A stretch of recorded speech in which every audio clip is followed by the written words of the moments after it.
Hello, friends, family, and wonderful strangers I haven't met yet.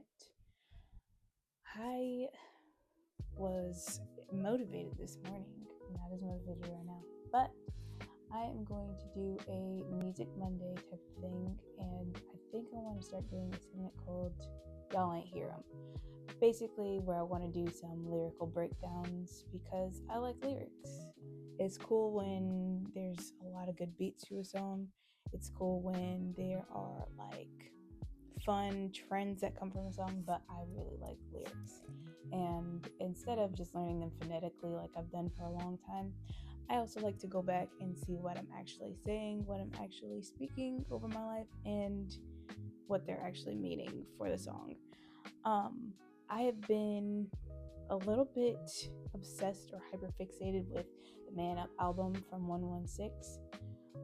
It's an older album, but I have gone back and listened to it and I just love it. I'm kind of back obsessed with it like I was when I was a kid. And so I wanted to do some lyrical breakdowns of some of my favorite bars, my favorite verses from these songs.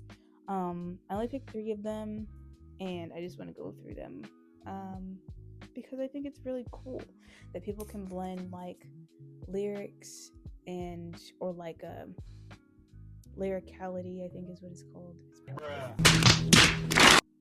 I'm pretty sure it's called lyricism, and the gospel, and also alliteration or bring in references from movies or commercials or sports and all these kinds of things. So I will quickly get into it. Jumps right in with the first song, and KB starts off the song saying, right after Adam, so following Adam, the every atom in our anatomy had to make adamant, what is it, after what Adonai is against.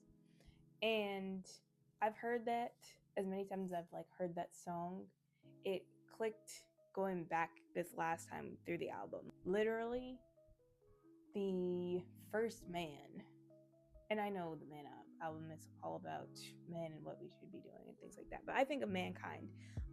Since Adam, everything in us is going against God, and it literally took a form of God to be able to bring us back.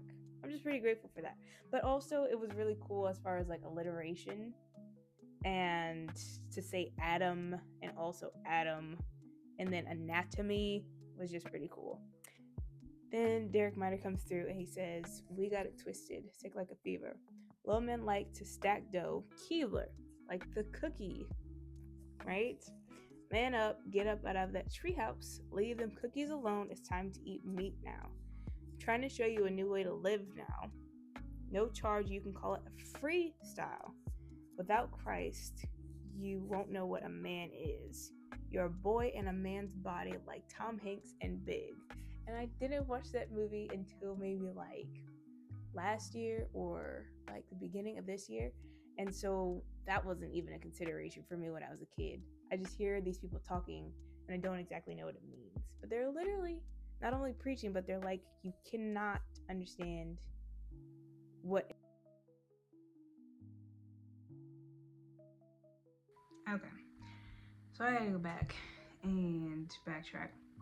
But what I think I started to say was, it's interesting that you don't know or that you won't know what a man is supposed to be or what a woman is supposed to be in yourself, or what masculinity or femininity will actually look like until there is a standard, and Christ has to be that standard for us. So then you end up being a boy in a man's body. We literally will be so immature when we don't know what the actual standard is. And that's for both sides. You can be such an immature person when you don't realize what the standard is, because then you're operating below your means, kind of a thing. And then we go to Envy, which is my favorite song on the album. And Andy Mineo says, check who I'm addressing, no Vera Wing, buddy. I thought we were supposed to be the same team. Funny, the Pharisees to Jesus did the same thing When he tried to point him to the Father, on a tree is where they hung him. Mark 15:10, see the heart of that sin. Only way to beat it through repentance and confession. Men, fight for your joy, killing discontentment. If you be satisfied in the sufficiency of the Lord, then you are loving the next man. And I think it's very true that when you are completely and totally, like 100% satisfied in God, you're not worried about other people and how they look, or if they're like better than you or anything like that. Like, you are focused on God's calling and purpose for your life specifically, because people that are satisfied with their lives, people that are content, you really aren't worried about other people or like what other people have or what you don't have, because you're content, you're focused. And if you are completely satisfied, if you are getting your contentment from God, then you're going to be loving the next person, and you're going to be able to cheer the other people on. Whether it's for a business that they have that you wish that you could have, or whatever it is, like, you're able to actually properly encourage and celebrate the people around you, as opposed to feeling like you want what they have, or feeling like it's not fair that they have it and you don't. And then KB comes through and he says, talking from the perspective of an envious person, simply, you having more than me just offends me, sends me after that capital like the shift key. I'm Nevada, Sin City in the state of envy. And I just have always loved that wordplay. Basically Nevada, envy, you get it. But I think that is kind of the perspective that we can have when we like feel envious towards a person or covetous towards a person or what they have. Kind of that whole like, how dare they, have a different blessing? How dare they be given something that I don't have, when we really don't deserve what we have now, kind of a thing. And he just found a way to both be like, look how ridiculous this kind of a mindset can be, or how proud and arrogant and boastful of one's own self-righteous that this mindset could be, while also being super witty with clever wordplay. And then I skipped over a part just so I can talk about the next part, but they should have put me on, me raw, for eons. I'm gonna need my compliments with an EST or ER. That's best or better. And I have never understood what that meant until a couple of weeks ago, when I was like, oh, he's saying an EST or ER. Like, for any kind of compliment, prettier, better, faster, stronger, wittier, wiser, like, or the wisest in the room, or the bravest, or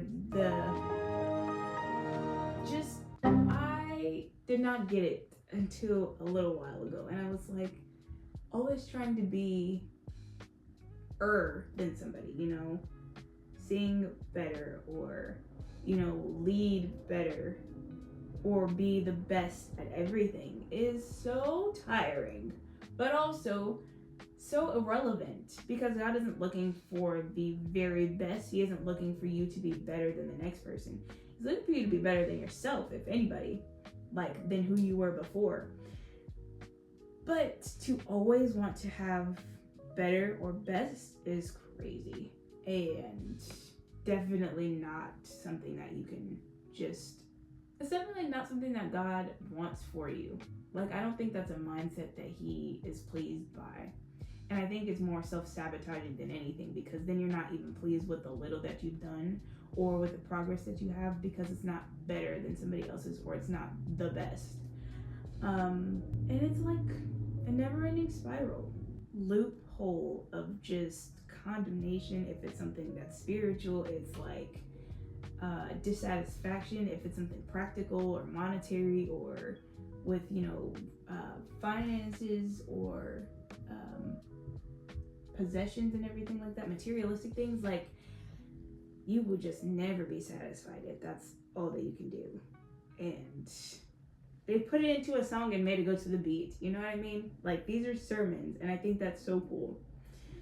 He continues, he says, when it's prime time, I'm Dion. That's why I get excited when I heard you slipping off. I'm pretty sure that's a football reference. I don't know what it's about, but I did know that it was Deion Sanders that I'm pretty sure he's referencing. I'm AB alphabet, but it ain't been alpha yet. Then I realized I had it all wrong, like Malcolm X. My entire life is entitled, tied up and tired, trying to acquire these titles when I'm wired for something higher, the Messiah. And that's just one, because of how the song ends. Very cool lines back to back to put at the end. Two, a whole culmination of what envy actually is, because it's that whole, I think I deserve to be better. I think that with the work that I put in, I should be further. And it's really a pride thing. It's really like a pride thing, like an entitled thing. Like, God, you have that for them, why not for me? I was just listening to a Jerry Flowers clip of one of his sermons, and he was talking about how we can sometimes tell God, like, that's not fair that this person has this and I don't have that, or this person was just saved and they get to do that, or they get to have a husband or a wife, or they get to travel the world and I can't, or they get to do this and you give me a conviction about this, kind of a thing. And what he said that's been sticking with me is God is not fair, he's just. And when we think that we're so entitled to just call on him and he'll give us better things than the next person, we treat him like he's some sort of a genie or some sort of a, like we're entitled to what he has for other people, or that we're entitled to the very best of the very best. We're entitled for him to heed our calls and our cries, when it's his choice to give us blessings. It is not something that we're entitled to. It is something that he gives by grace and mercy alone, because we really don't deserve any of it. And so to be like, Lord, hey, it's not fair. It's annoying when you hear it in real life, but life is not fair. Like, our salvation is not fair. The gifts that we have that we wish would be better than other people's, or that we wish we could trade so that we could have other people's gifts, we only have them by grace and mercy, so that's not fair to begin with. Like, the blessings that we have to be able to even proclaim or go to churches where we're not being persecuted for our faith is not fair. Like, to be able to work during all that's going on right now is not fair. So yes, we might want things better than other people. We might want things that other people have. But let this lesson, God is not fair, he's just. And what he does is right for our specific lives, for our individual callings, for the purposes and plans that he has for us. Therefore, whatever he chooses to do or to give us is exactly what we need. And I'm kind of speaking to me, but he is just that sovereign. He is just that in control of everyday life. He is just that omnipotent, to where he knows what exactly we can have and whether or not it will be good for us in the future. So to go around being like, hey, I wish I had what they had, or for them to be better at me than this thing that I've been doing for so long, is crazy. It's really not, because usually he's protecting us from ourselves, to be honest. So yeah, these are my lyric breakdowns. I feel like it always ends up turning into about Christian music. That's what I love about Christian artists, is everything is preaching when your life is following Christ, literally. the way that you walk, the way that you talk, the way that you act should be proclaiming what Christ can do. And that's why I love lyrics so much as well. Because you could listen to these songs and just be like, I could bob my head, or I could make a dance off of this, or this could be the next trend. This could be a great transition for me to do my makeup, and completely miss the fact that they are preaching the gospel. Completely miss the fact that they are talking about really important issues, not necessarily just the sex and murder and gossiping and all that kind of, but envy is huge, or not submitting to authority is huge, you know. Not walking in the masculinity and femininity that we need to in order to properly submit to whoever we need to submit to is very important. And so I will probably be doing this more often. I say that to keep myself accountable. But I just really have come to love lyrics even more than I already have. And I'm hoping, as nerdy as it is, that I'll be able to continue to. So yeah.